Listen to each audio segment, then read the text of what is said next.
Welcome to True Health Tuesday, and the truth will set you free.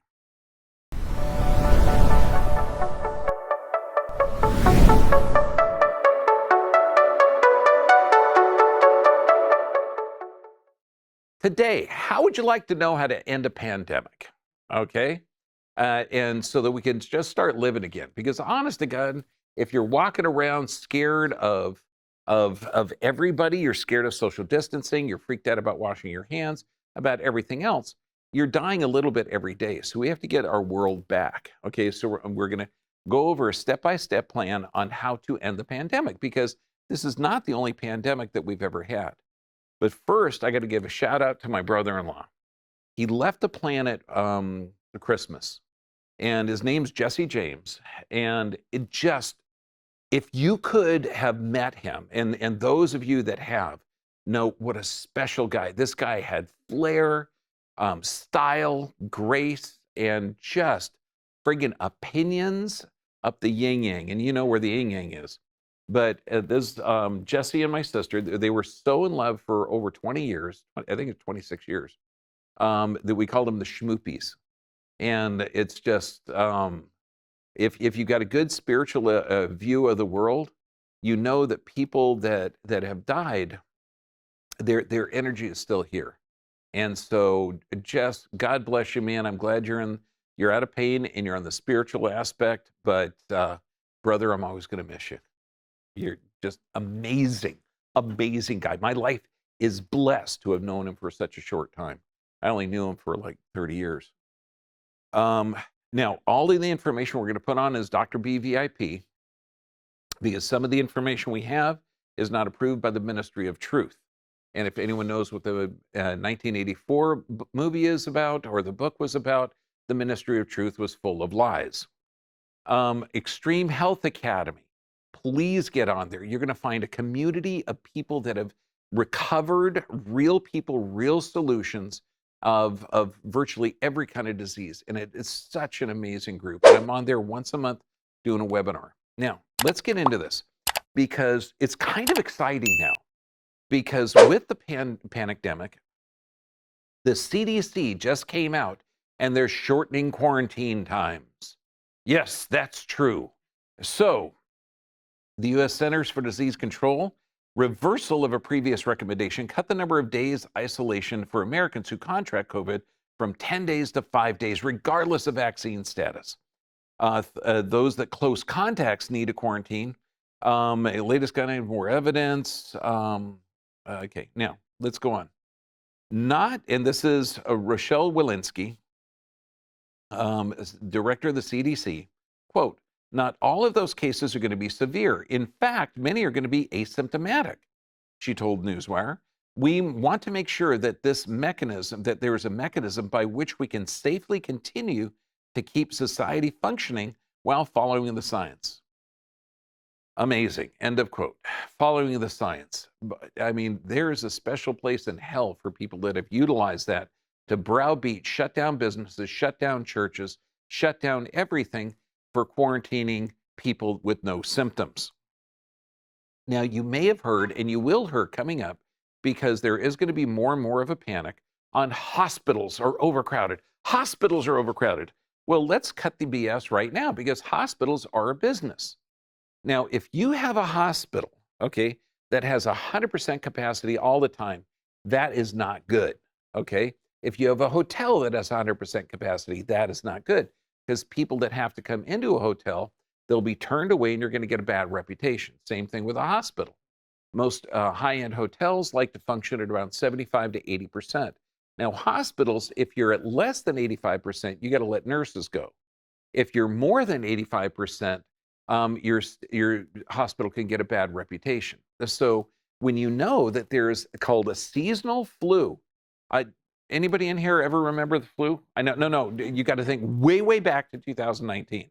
Okay, we had no one in America has had the flu for 2.5 friggin' years, or the common cold.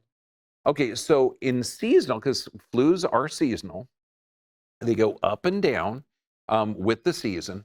And so sure enough, thank you very much. Hot water, delicious.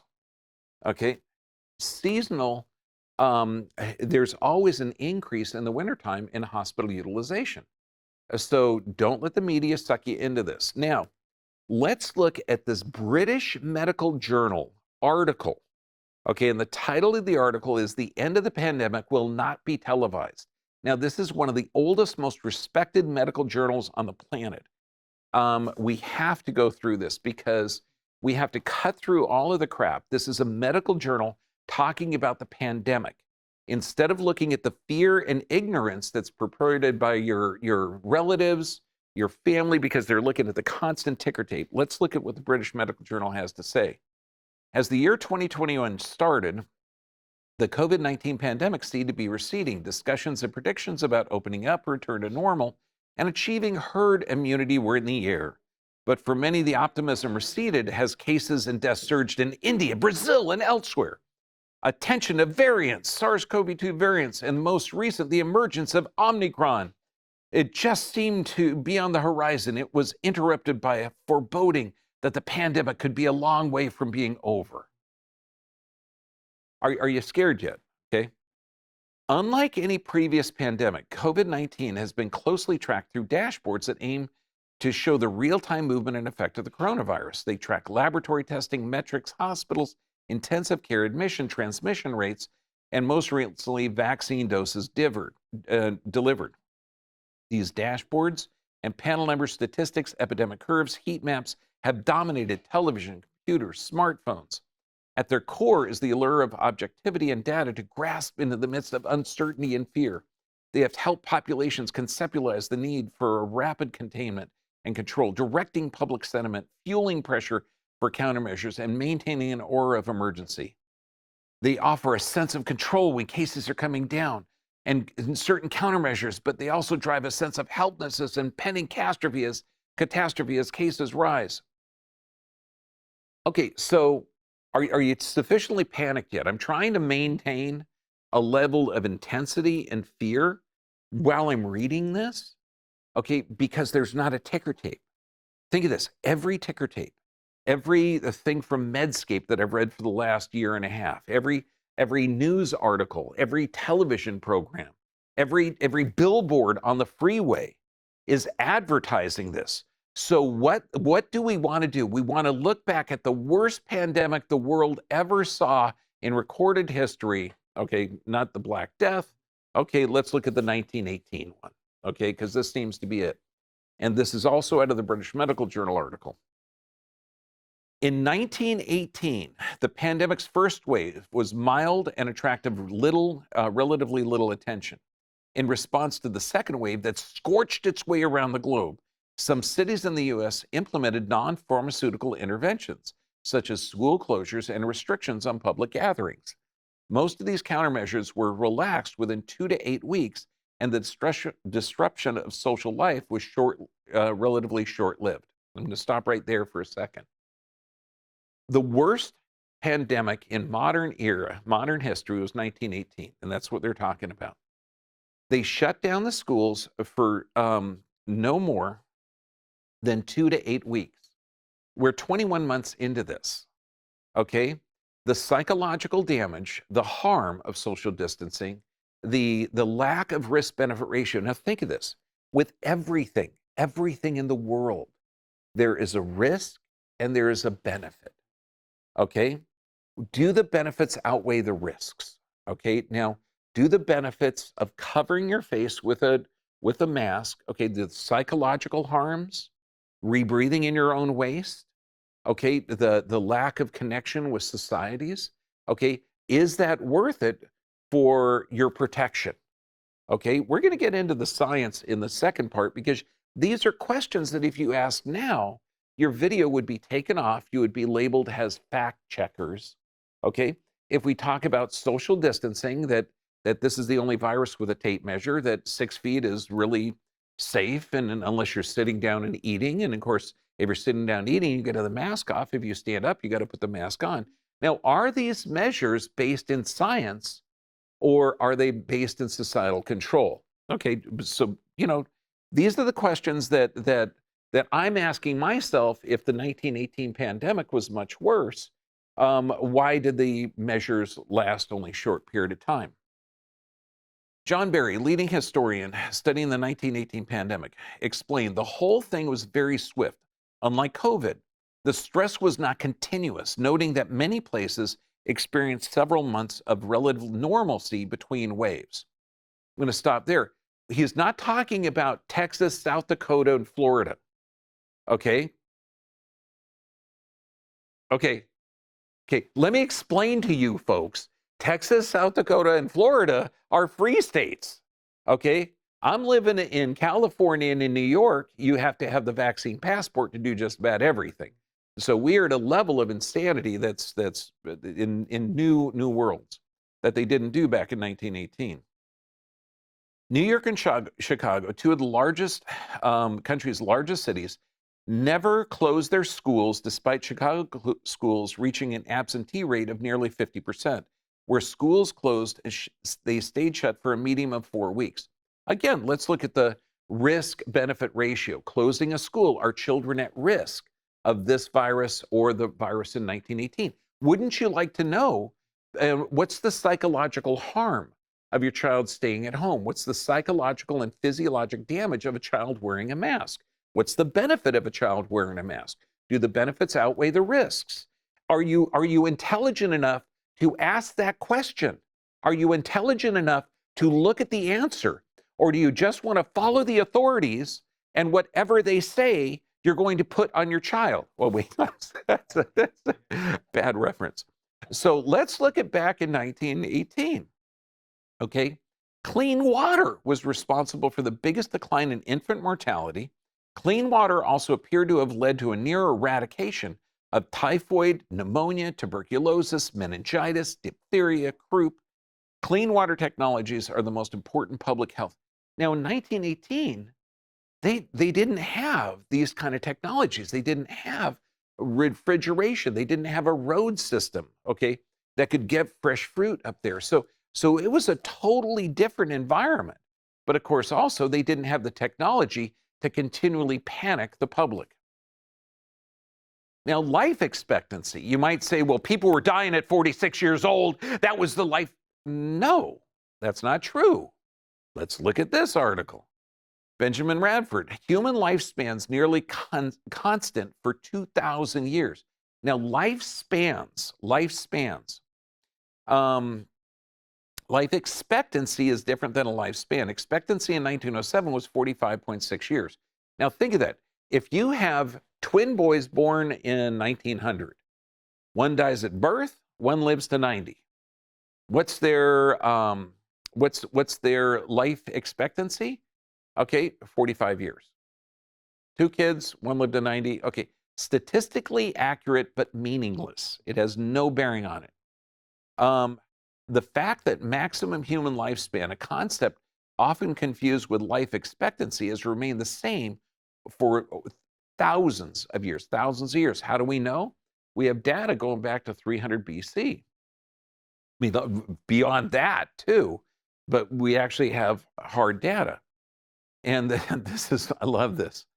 Hieronymus, 104 years old, went to war, stood much toil and many wounds, lived 104 years, as Archimedes says in his 9th book of history of Asia. He expresses his amazement at the man because up to his last day, he was still vigorous in his marital relations, in all his faculties, having none of the symptoms of ill health. Why do I honor that guy? Who wouldn't? Can I get an amen? How did they know? I don't know. A happy wife. Okay. He was probably dating some young hottie who was only like 90. So when we look at this, let's go back to the article, British Medical Journal. The Asian flu. Okay, 1957. It reached the American shores around mid-year.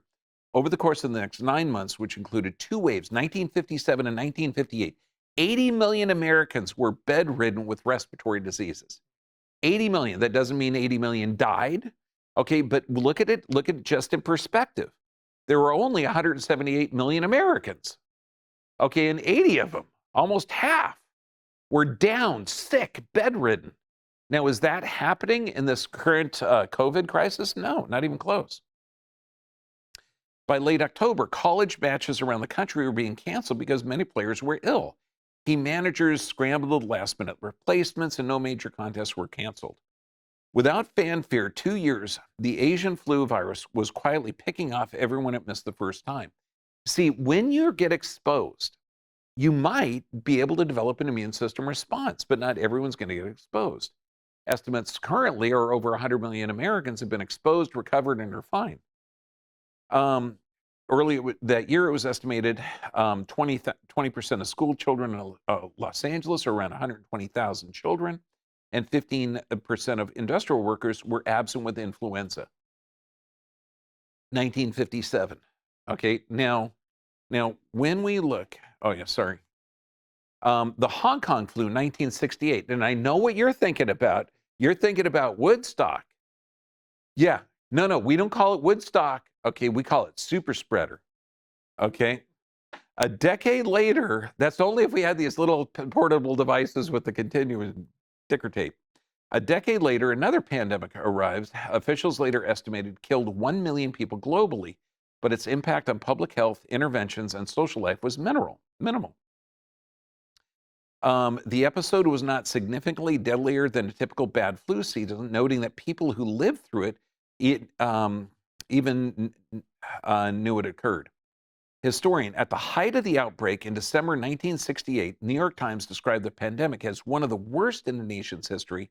There were few school closures, and businesses, for the most part, continued to operate as normal. So instead of the hoopla, what kills most Americans? What's the number one cause of disease or death? Heart disease. You're talking about 659,000 people every year. That's 59,000 people every month dying of heart disease. Now, we know the causes of heart disease. Okay, we know a lot of them are the toxic fats, the toxic lifestyle, toxic blood, medications. All of these things are causing heart disease. So do we change lifestyles? Do we open gyms? Do we force people to eat fresh fruit? Do we tell people you have to walk outside in order to have a healthy heart? Are we forcing interventions like that? No. Okay, now cancer. About 600,000 a year die from cancer, the number 1 and 2. Now, when we're looking at the deaths, remember that ticker tape's going wrong right now, okay? And if you say anything that the Voldemort virus is no worse than the flu, okay, you will get shut down. You will get your channel removed. You'll get video deleted. You'll be shut down because of the censorship. But now, because what are they going to say? Tell that to the 800,000 dead. Okay, well, that's 21 months. Okay, that's going back from March of last year to December of this year. So let's get a level playing field here. Okay, let's take heart disease and cancer. Okay, if you had those in the same 21 months, you're talking over 2.2 million people. You're looking at about 3 million people die every year in America. That's 7,700 people die every day. And we're not shutting everything down. Do you know what I mean? I got a challenge with that. So let's go to Worldometers, and let's look at America. Okay, and this is America's statistics as of yesterday. 42 million cases. Now you can argue, how are the cases tested? Are they tested using a PCR test? Are they tested using an antibody test? How accurate are those tests? How inaccurate are those tests? If you do a cycle threshold on the PCR test over 30, you're looking at a 97% false positive, but you can't mention any of that stuff, otherwise you get deleted. Okay, so I won't. But let's just say, for the shits and giggles, 42 million cases.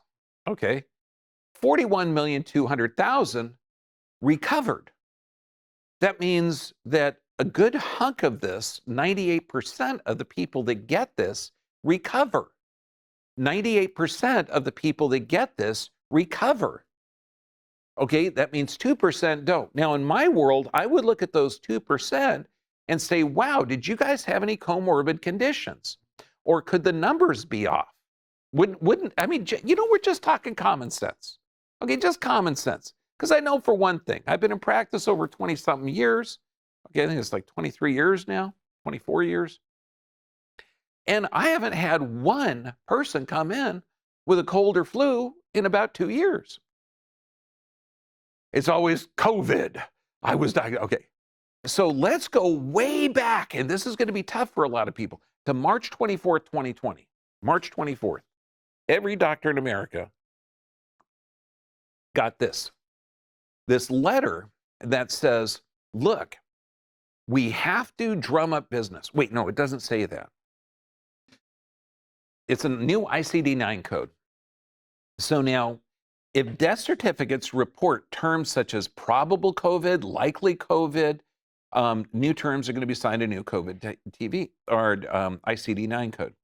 COVID-19 should be reported on the death certificate for all descendants where the disease caused is assumed to have caused or contributed to the death. So this isn't they died from COVID, they died with COVID. And this is where you hear all those jokes and stuff. Yeah, the guy was hit by a bus, but he actually died of COVID. Okay. You know, the guy had, chemotherapy, radiation, heart disease, high blood pressure, type 2 diabetes, multiple medications, and kidney failure, but he died of COVID. Okay. And this has been going on for a long time. Now, what's unusual, diseases were never mentioned or like this. Now, again, Ministry of Truth, please look at our references. This is the CDC. Oh my God, I shouldn't have said that because the CDC has been fact-checked by the fact checkers, even though the CDC is the ultimate God on the universe. Okay, this shows that their numbers, that 800,000 figure, is only 94% off. Okay, only 94% off. So it turns out that you have to have a 2.9 comorbid conditions in order to qualify for that diagnosis, in order to die from that. Now you might say that's doesn't seem right. For 6% of the deaths, COVID-19 was the only cause mentioned for the deaths with conditions or causes in addition to COVID-19. On average, there were 2.9 additional conditions as cause of death. Okay, but it was listed as the primary. Now, this is psych.com because I've got a big challenge. We're coming up to a seasonal affective disorder. We're looking at 21 months of constant stress, 21 months of people losing their jobs and their livelihood and their families. People in our family, we've got some of our family that can't come and see us because we're not vaccinated. Okay, and that's foolishness. Okay, and these are educated people that I've known my whole life. Social distancing and isolation. There's a robust evidence that social isolation and loneliness significantly increase premature mortality, and the magnitude of risk exceeds many of the leading health indicators. So shouldn't we look at isolating people in senior centers and old folks' homes, isolating families? What's the risk-benefit ratio? You know, shouldn't we look into that before it's implemented? Okay? And when you hear assholes say, follow the science, really, the science. I'm telling you right now, if you go to any courtroom in the world, and they have two experts, one for the defense, one for the prosecution, both from the same fields, they're going to be equally qualified. They're going to have differences of opinion on every subject. There is no the Bible when it comes to science. Let's go back to the article. The end of the pandemic will not be televised. Okay, there is no universal definition of an epidemiological parameter of the end of the pandemic. By what metric will we know when it's actually over? Now, the World Health Organization declared the COVID-19 pandemic, but who will tell us when it's over? The ubiquity of the dashboards has helped us create a sense that the pandemic will be over when dashboard indicators reach all either zero, no infections, no deaths, no cases, or 100% vaccinated. Will any of that ever happen? No. How could you have 100% vaccinated? Because it used to be 1, then it's 2, now it's the 3, now there's a 4th booster, they're talking a 5th booster. And a couple of the other countries, they're saying, look, we're going to have to get this about every 4 to 6 months. So So what if you have, let's say it's 2024 and you only have 4 of the 6 boosters, so you are now considered unvaccinated. Is that ever going to go away? Did we completely eliminate the flu? No, no. Okay, so this is ridiculous. Respiratory pandemics. Oh, this one's still working. Thank you, thank you, thank you. I got my team getting me a bunch of hot water. God bless you, Sarah. Okay, respiratory pandemics of the past 130 years have been followed by annual seasonal waves fueled by the viral epidemic and endemicity, and typically continue until the next pandemic. What goes up comes back down. Now, this is hugely important because when we look at this, the 1918 pandemic, okay, 1918, big deal, right? The notion that reinforced by the dashboards, because remember, the dashboard is your computer. That's your cell phone. That's your neighbor that's watching CNN. Okay, that's your friends. I mean, this is just crazy what it's doing to people. Historically, evidence that substantial influenza morbidity and mortality continues to occur season after season between pandemics. The interpandemic season of 1928 to 1929, for example, had over 100,000 excess deaths from the 1918 pandemic virus, estimated occurs in a population 1/3 the size of today. So 100,000 excess deaths, okay, with a population of about 100 million, okay, in 1928 to 1929, from a virus 10 years earlier. Okay, now when we're looking at this, we understand that a lot of the therapies were ineffective. They were giving a lot of aspirin, okay, which caused hemorrhagic bleeding, and we're seeing a lot of the therapies that were involved is crazy. And luckily, in the last 100 years, our therapies have gotten quite a bit better. But can you see this? That it never goes away. The only way that you can understand is that we're designed to live with these viruses, and we have to strengthen our immune system. The distinctions are not trivial, as excess mortality is the classic metric for assessing severity. Interpandemic years have had higher death tolls than pandemic seasons, such as the 46 to 47 season that preceded the 1957 to 58 pandemic, and hence a pandemic's end cannot be defined on the absence of excess deaths associated with pandemic pathogen, particularly when the World Health Meter says you got 98% chance of not having an issue. The end of pandemic will not be brought to you. History suggests that the end of the pandemic will not simply follow the attainment of herd immunity or an official declaration. Rather, it will occur gradually and unevenly as societies cease to be all consumed by the pandemic's shocking metrics. Pandemic ending is more of a question of lived experience and thus more of a social phenomenon than a biologic one. Can anyone say with me, Texas, Florida, South Dakota? Because we get patients from there. And they come in here and they go, wow, Orange County, you guys aren't wearing masks, but we went to LA and those people are crazy. Okay, it's a social thing. Okay, it ends when we end it. Okay, this is huge. Dashboards fighting or fueling the pandemic. Now, if you were responsible for a country and you knew that emotional stress weakens the immune system, would you want to force people with a medical procedure so they can't keep their job, so they would lose their income? Would you want to force them to close their business? I mean, we had I think this guy was in California, but it was like strip joints are open and they were closing churches. So when he came on the pulpit, he had stripping music and he took his tie off and then went in and talked about Christ. So, I mean, it's he's fudging the system a little bit. Okay. So if you're in charge of a country and you were really concerned about the people, would you look at the risk-benefit ratio of the interventions? Yes or yes? Okay. Anybody that doesn't, that is just doing this to provide panic, is either completely an idiot, okay, or they have a different agenda. Deactivating or disconnecting ourselves from the dashboard be the single most powerful action towards ending the pandemic. This is not burying as one head in the sand. Rather, it's recognizing that no single or joint set of dashboard metrics can tell us when the pandemic is over. Okay, that's the British Medical Journal. Now, let's just see what they say about fact checkers. Here's another article. Title of the article: COVID-19 researcher blows whistle on data integrity issues in Pfizer vaccine trials. Now, Pfizer is one of the producers of the mRNA technology or vaccine. Now, just for heck of it, dear Mark Zuckerberg, okay, the open letter from British Medical Journal to them.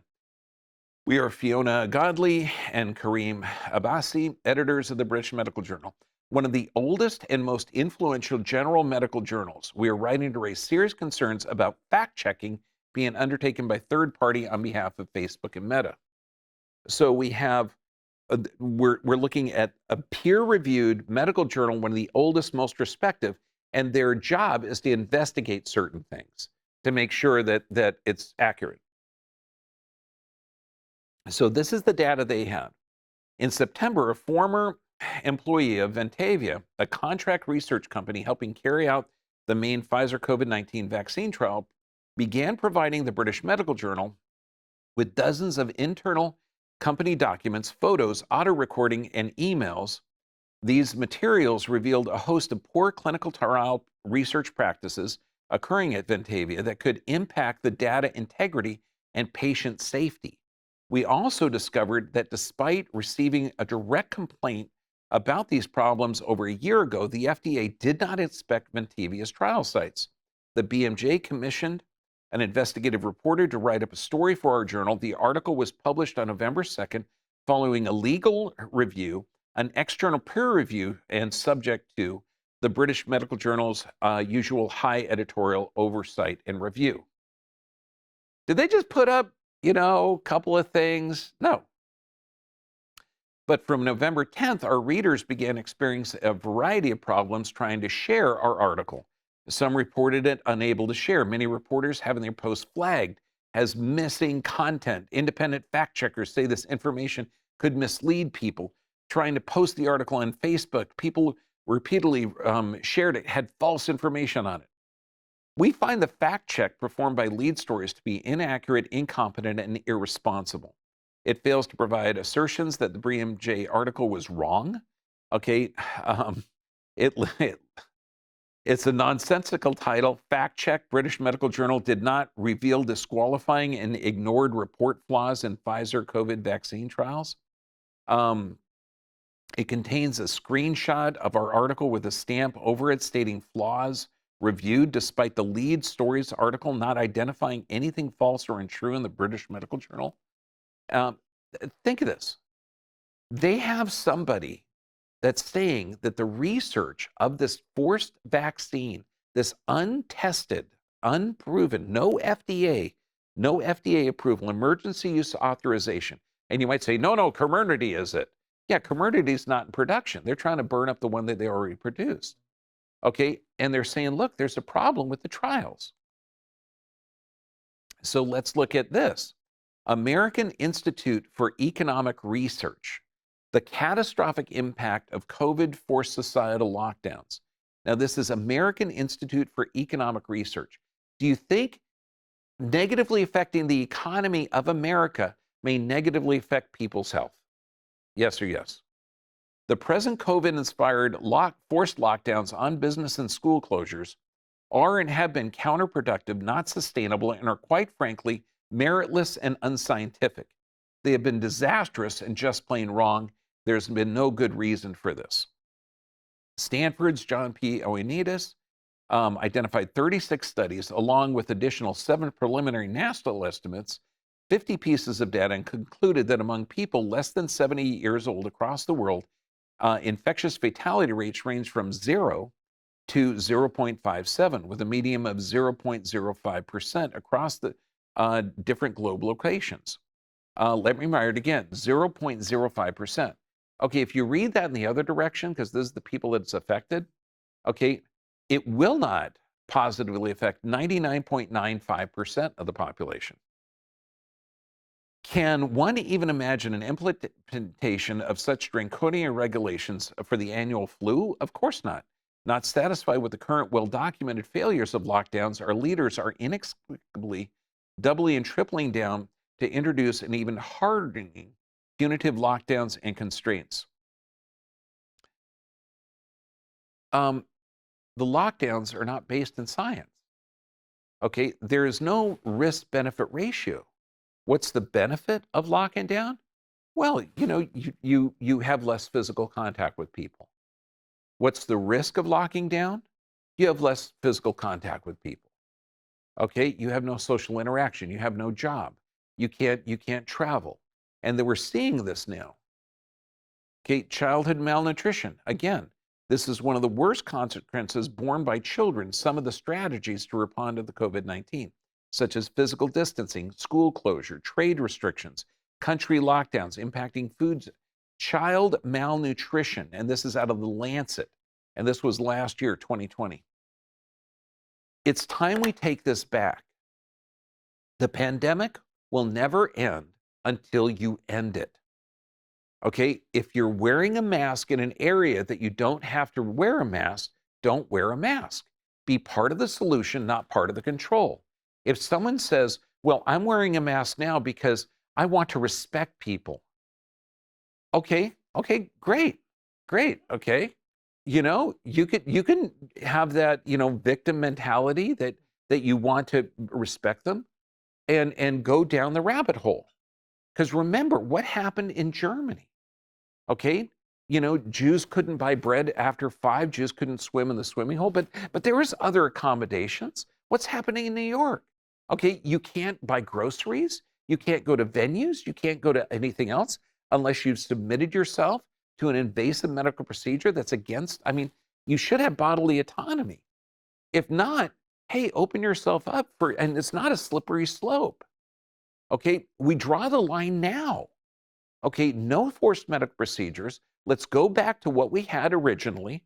It's called rights that were given to you by your creator, by your God. Freedom of speech, freedom of assembly, freedom of religion. Okay, bodily integrity, lack of search and seizure. Okay, so we can have that bill of rights. Okay, not privileges, not designed to be taken away of at a pandemic, because we've been through pandemics before. And we know that this one is not killing 50, 60, 70% of the population. It looks like its infectious fatality is similar to that to the flu. Okay, so this is what you do to keep yourself healthy. Yeah, healthy nervous system, regular exercise, proper nutrition, rest, and prayer and meditation. Does that make sense? So now, if that stuff I just talked about, it passes by the ministry of truth, I'm just saying, amen, brother. Okay, yeah, because we're talking about stuff that just, but hopefully they'll yell at British Medical Journal, Lancet, and the CDC, because those are all the places I'm getting the data from. Okay, now we're going to go into the scary part. So I'll see you later. See you next week. Next week, we got goal setting, which is going to be amazing. And the week after that, I'm going to show you how to plan a revolution that's been done before. It's a bloodless revolution, but we are going to take our country back, and there's nothing the elite can do about it.